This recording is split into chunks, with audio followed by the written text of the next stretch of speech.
Yeah, so my name is Colby Erdkamp. I'm from Lincoln, Nebraska.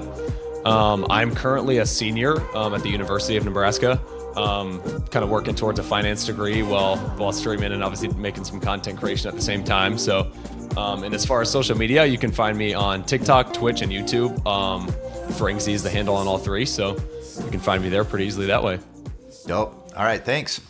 How did you first get into gaming? What was the first game that kind of brought you into it? Was it Minecraft, and then you kind of built your way up, or just give me a brief history of your gaming life? Yeah, so as far as the history of my gaming, really wasn't too much of a gamer growing up.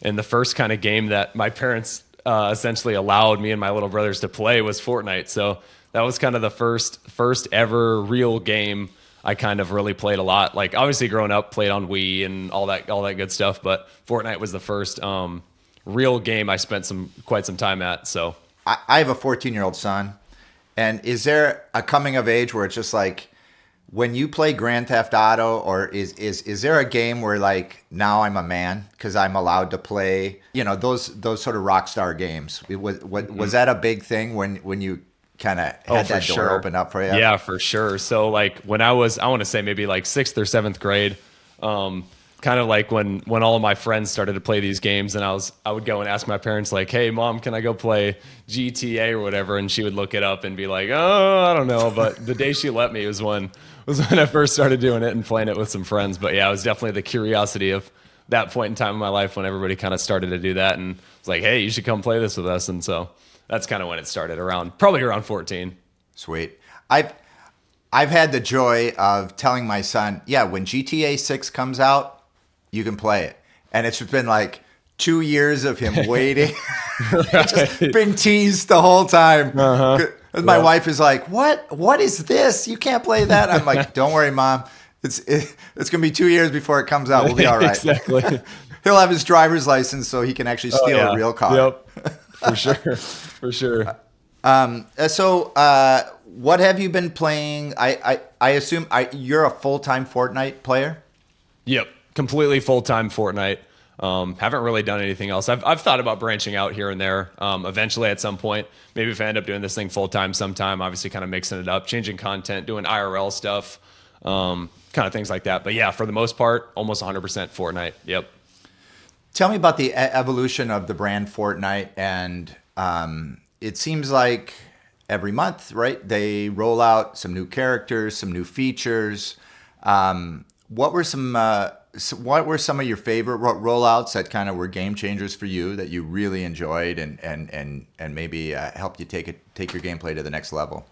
Yeah, definitely. I think Fortnite does such a great job compared to like other video game platforms and just other video games in general, like of keeping the audience coming back because of the changes that you were talking about, changes monthly, changes daily with the Fortnite item shop and everything like that. So like starting out, it was a fun game to play, but I think the way they draw people back even 7 years, opened 7 years ago now. So like, I mean, the fact that there's still 1 million to 500,000 players daily at all times kind of shows that they can really bring people back by changing things in the game and all the new updates and cool stuff they add. Collaborations now, as of recent, they add so many like icon skins of different, creators, famous singers, everything like that, movie stars. So keeps people coming back to the game and gives people something to look forward to, I guess, and keeps it coming back.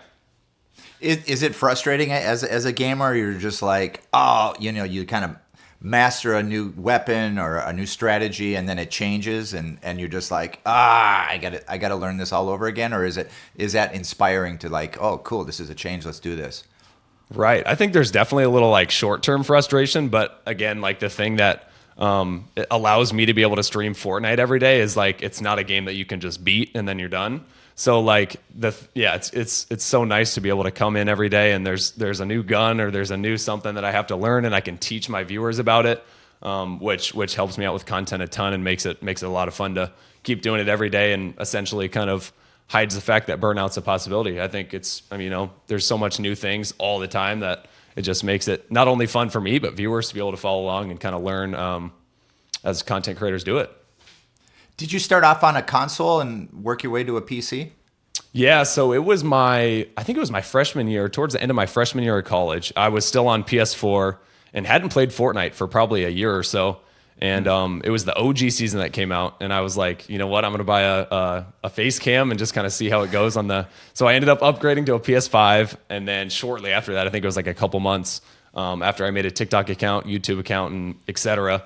That I decided to make an investment and get a PC and just see how it goes. And so yeah, here we are. But yeah, definitely started on console. Most of my, I guess, Fortnite experience the last 5 years, I guess you could say, was on console. Yep.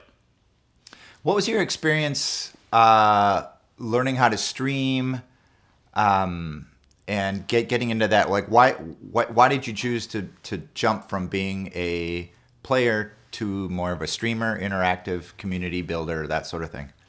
I would honestly say, like, I had probably little to zero experience, like, or knowledge of what streaming even consisted of when I first started. So a long future of like YouTube videos and watching people and asking streamers and making friends and doing all that kind of stuff to figure out everything. And I mean, even to this day, there's things to figure out. You know how many audio issues there is, and just all of that stuff, all the connections that need to be perfect. And obviously, everybody can probably make upgrades here and there, but yeah, it was really, really a huge learning experience over the last 2 years to just figure out what all it really, really, truly takes to be a streamer at the at a higher level. So, what was your decision on choosing a platform? I assume you went to TikTok first as your first streaming platform. Yeah, so TikTok was my first streaming platform, and like I said at the beginning, I didn't really know much of what to think about it, but TikTok is really what has like kind of pushed my platforms forward. Not only TikTok, I would consider TikTok my main platform, but just the fact that TikTok is kind of a good place to be able to route people to and then send them to other platforms is so helpful. And I wouldn't be near where I'm at today if it wasn't for TikTok. So what's the impetus of starting at TikTok, and then is the goal then to drive people to Twitch or YouTube? How does that create an ecosystem? What are each of those three platforms between Twitch, TikTok, and YouTube? How are they all kind of different, and how do you manage that as a streamer? Yeah, definitely. I think that really depends on the creator. I feel like there's a few in there. Well, probably more than a few. There's quite a bit of streamers that kind of have their main built community and platform on TikTok specifically. But then there's others that kind of like maybe they stream on TikTok once a month or something like that, and then that kind of drives all of their viewers, if they're wanting to watch stream, to their Twitch and YouTube essentially. So I think it goes both ways. I think for me personally, like I started out like purely focusing on TikTok. And I think gradually, as I've like kind of learned and gained experience streaming and like what kind of strategies streamers use to get viewers to kind of go over to other platforms, I've kind of gravitated towards a little bit of both, but definitely moving viewers to my Twitch when I can. Why would you want to send someone to Twitch? Is it easier monetization, or do you just is the platform? I don't know. Is it a growth centric platform, or what do you like? Yeah, about so Twitch? I would say, like, as far as Twitch goes, like I think it's a little easier, in my opinion, to like build a community that's going to stay, as opposed to like people that are, how TikTok is, you scroll and so if it ever gets boring, there might be a viewer in there that scrolls away. But Twitch is more of like a longevity type of thing where like, and obviously like there's specific emotes and fun things you can add on Twitch that you can't do on TikTok streams.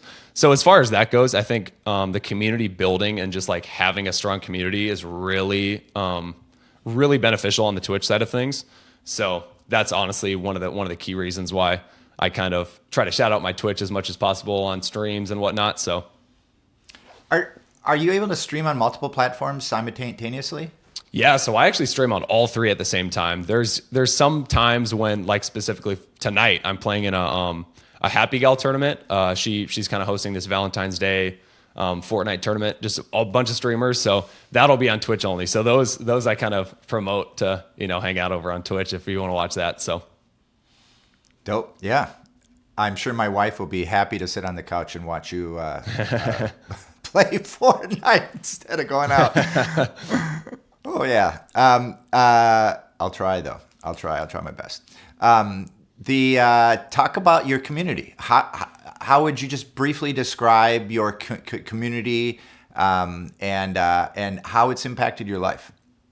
Oh my gosh, it's impacted my life more than I've ever could have imagined, and I'm just so grateful for my community. They're an upbeat group of people that like to not only watch me and hang out, but they've become friends with each other, and that's what's awesome. Like if you look in my Discord, everybody's like, "Hey, who wants to play tonight?" You know, so it feels cool that I'm able to bring a community of people that maybe are doing completely different things with their lives, but it's a place where they can all come together and kind of get along with each other and hang out and spend time. And I think they enjoy each other's space as much as not only just watching me stream. So, yeah. So I think we discovered you, scrolling through TikTok, the big hair, the headphones, of course. Yeah. But man, it's the energy, it's the positivity, the excitement.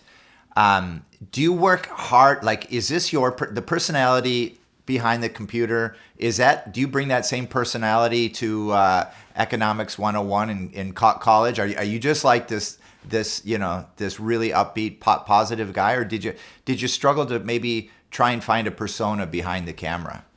Yeah, so surprisingly, I'm more of a quieter guy off camera, and something about streaming and like the group of people that I'm surrounded by on stream kind of brings something out of me that I haven't really ever had before. I was always the quiet kid in school, nice kid but quiet. I mean, I can talk well to people, and I'm okay socially, but this is definitely something that's like really brought my true like personality out, and just so excited to come on and do it every day.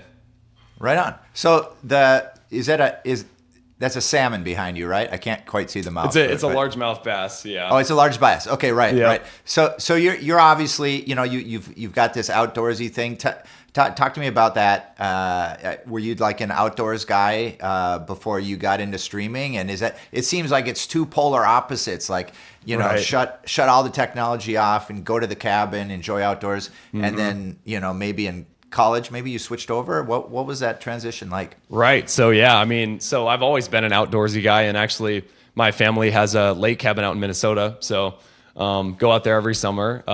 It's called Pelican Lake. I don't know, but near Brainerd. Growing up, going there every summer. Big fisherman, Okay. big outdoorsman. Still am. Just love to stream and kind of bring that into my stream as well a little bit, and kind of just bring the community into like, hey, who's a fisherman in here? If what's your biggest fish you've ever caught? Just kind of bring some conversation into maybe a different side of viewership where like maybe they're not essentially gamers, but we can have a understanding of each other, even though I'm a gamer as well. We can still talk about things that maybe they resent too. Yeah, do you find that like you have to create like a niche audience that are interested in the things that you're interested in beyond Fortnite? Is that a very important thing to consider? What are we going to talk about when we're not talking about gaming?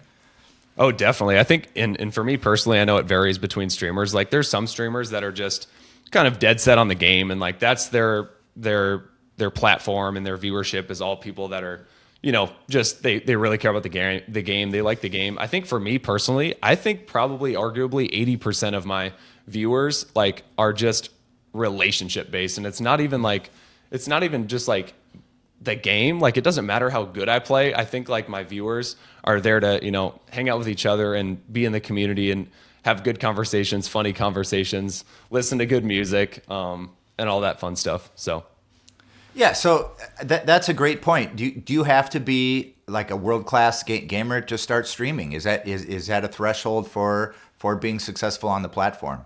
I would say definitely not whatsoever. Like, I mean, as long as you got the personality and you can bring people together and hopefully brighten people's days, like I think that's really at the end of the day all that necessarily matters. Like obviously there's some gamers that build their platforms and they're pros and they make some earnings in official tournaments and whatnot, and that's what gets their viewership.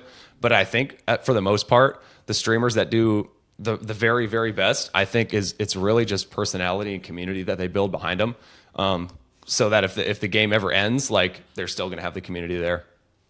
Is there a memorable moment in your gameplay? Did someone famous come on, or did you have just a moment that is like, I'm going to remember this the rest of my life?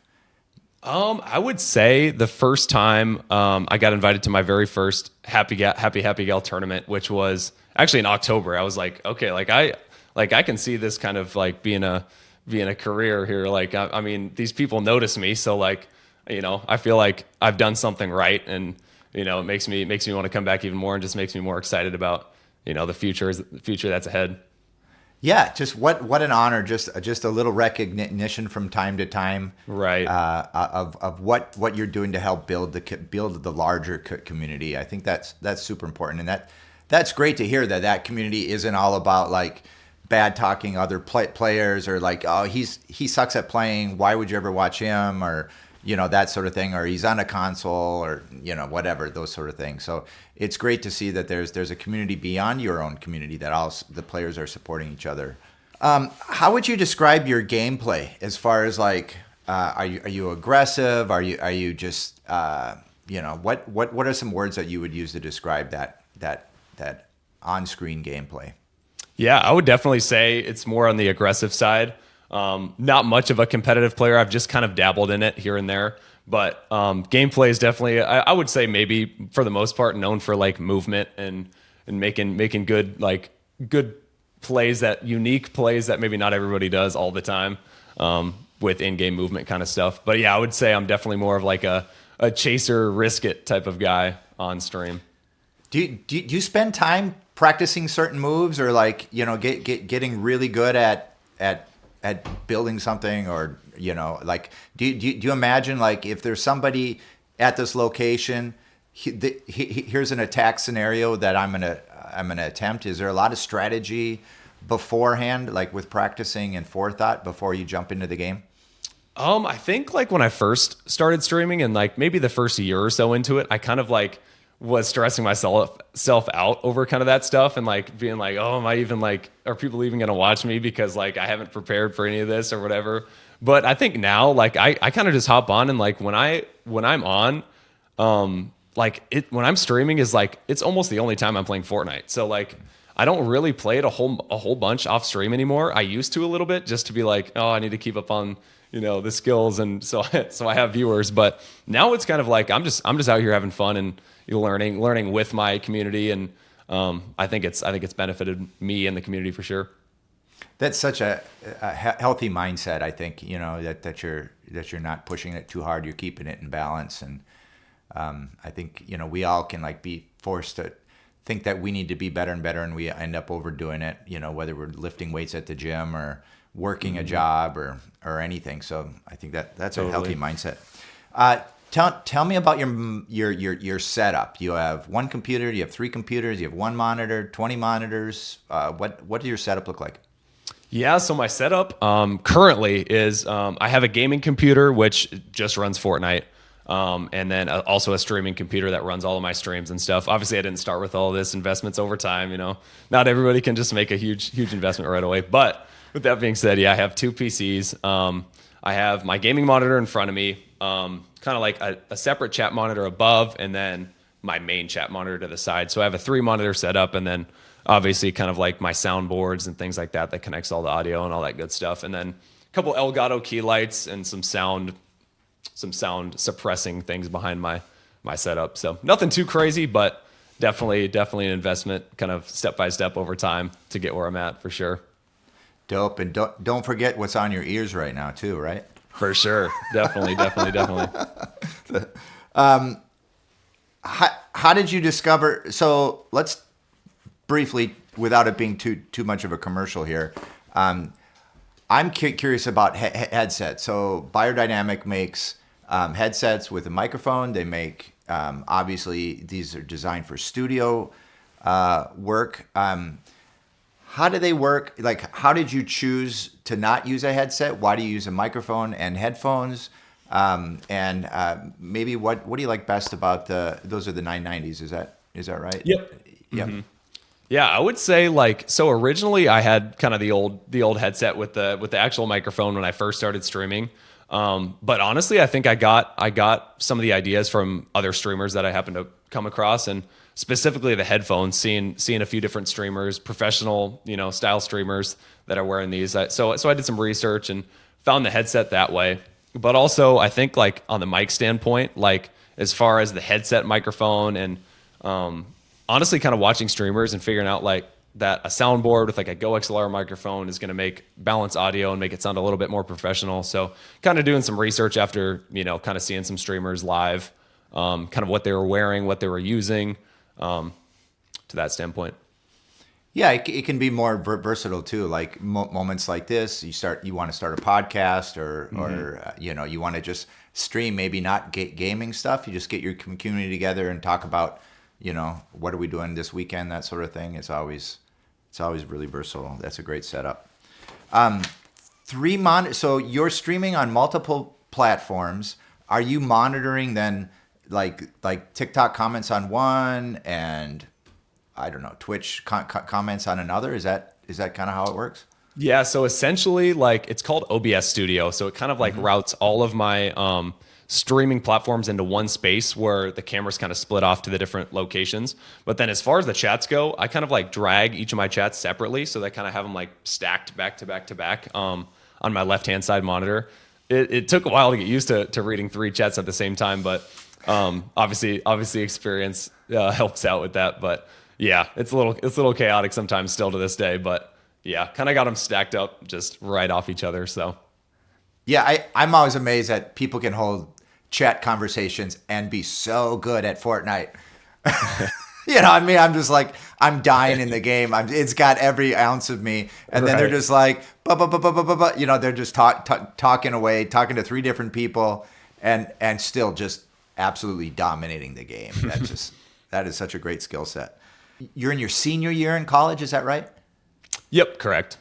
And then are you looking to then get an advanced degree, or you think you're going to join the workplace? And then how are you balancing, gameplay and streaming? Is that something in the back of your mind that you want to continue to do? Definitely. And that's kind of like the one thing that's kind of been at the top of my mind right now, because I'm getting to the point where it's like, well, I'm in my senior year, like I'm streaming, I've got a job offer lined up from a previous internship. So it's kind of been a conversation that I've had almost daily with family and also my girlfriend, just kind of figuring out everything.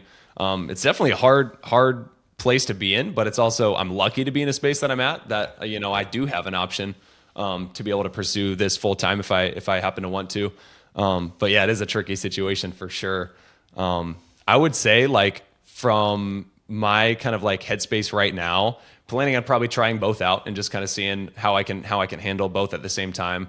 My previous internship was this past summer, so I kind of got a little taste of how streaming kind of works out with a full-time job at the same time. So kind of got a little taste of that, and it's possible, it's doable. So and I know a lot of people do it. So I think that's where my head's at for now. So yeah, for sure. Tell me about it. So you went on and you streamed for 24 straight hours, no sleep, that whole deal? Yep. No sleep, no nothing. And it was kind of like a spontaneous decision. I think I decided like 4 days before to just make a video and be like, hey, I'm just doing this. Let's see what happens. So but that was definitely an experience. And I think I'll probably end up doing something like that again, because I mean, looking back at it, I think it was worth it. It made it fun for everybody, some of the viewers that tried to stay up with me, and, just made it a whole experience for everybody. But that was definitely a crazy stream. 17 Red Bulls into it. You have no regrets, and you're good to go. Awesome. And then maybe just wrap up with tips. So do you have a few tips for people who want to get into streaming? Should they, where should they spend their money? How much time? How do you build a community? Maybe you have some ideas. Do you have some tips for people that want to get into streaming? Right. And yeah, I mean, I get this question quite a bit on stream, so this is kind of a fun one for me to be able to answer. What I always usually tell people is, first of all, like, if someone like me can do it, just a regular guy that's in college, and you can definitely do it, and I believe in you. But with that, obviously it takes time and everything like that. But I think getting into some specifics is like what I personally did. I don't know if I would do it again. I think what I did originally was, I created an account. I didn't post a ton, maybe every few days, once or twice a week, but I would stream for like 4 or 5 hours at a time. And I feel like, looking back, I think if I would have prioritized making content and really trying to bring an audience to that, and then then they kind of like filter into my stream, I think it could have paid off a little bit quicker. So looking back, that's what I would change. But as far as starting out, I would definitely say to make a TikTok account. I think it's huge, and a YouTube account with shorts where it has algorithms or people are kind of coming and going, to filter people into your stream that way. But obviously, personality matters. Be yourself. Get in there and don't be scared. And I think anything can happen. And what I tell people is like, seriously, like if I can do it, you can do it, and I truly believe it. So. Are creating reels from your streaming content, that's an essential component and that's maybe what you didn't do starting off? You just decided to go along. I'm just gonna be on for 5 hours and not one hour. Do you think going on the same time every day is helpful too? That consistency, so people know that you're on from 5 to 8 every night or something. Definitely. I think the consistency really matters. Like even if when you're first starting out, and what I would go back and change also is like, you could stream for 45 minutes a day as long as you start at the exact same time, and the same people know when you're going live every single day, so they know exactly when you're going to be live and they don't have any questions about it. I think it's huge, especially when you're starting out and you don't have like a Discord community where you can easily just go tell them like, hey, I'm going to be live at this time. For sure, when you're starting out, I think it's amazing to have a set schedule that everybody can rely on, and so your true viewers are going to be there. How intentional or how important is a visual aesthetic? You obviously put some time. There's a neon sign behind you. You have some color palette, and some visual points of interest. Was that something you thought about before you started streaming, or was it just like, oh, I got to throw some stuff back here to make it interesting? Yeah, it wasn't really something I would say I originally kind of thought much about. But I think it was 2 years ago for my birthday. My girlfriend ended up finding me this Fringsy sign behind me, and I was like, you know what? Like, I'm gonna put it up, and I'm gonna kind of clean up the background a little bit. And like, I think I noticed right away. It's like people like kind of like think you're some professional instantly once there's stuff back there. But I think it's a really big deal to look kind of clean and put together and kind of look like you're in a nice space. Makes you feel, and then probably your community feel that you're taking it seriously. For sure. Yeah, and I think when you put on a trucker hat too, that's kind of your thing as well, and that's a great vibe too. It's instantly recognizable as I'm going through I was like, oh man, okay, he's great, he's live. I'm gonna go check in, what's going on, watch him for 5, 10, 15 minutes, and then that's kind of how I experience it. But it's just, you catch that visual thing, so then you stop scrolling and you're like, oh, that's recognizable, I know this dude. And maybe there's a cool conversation going on. So definitely great.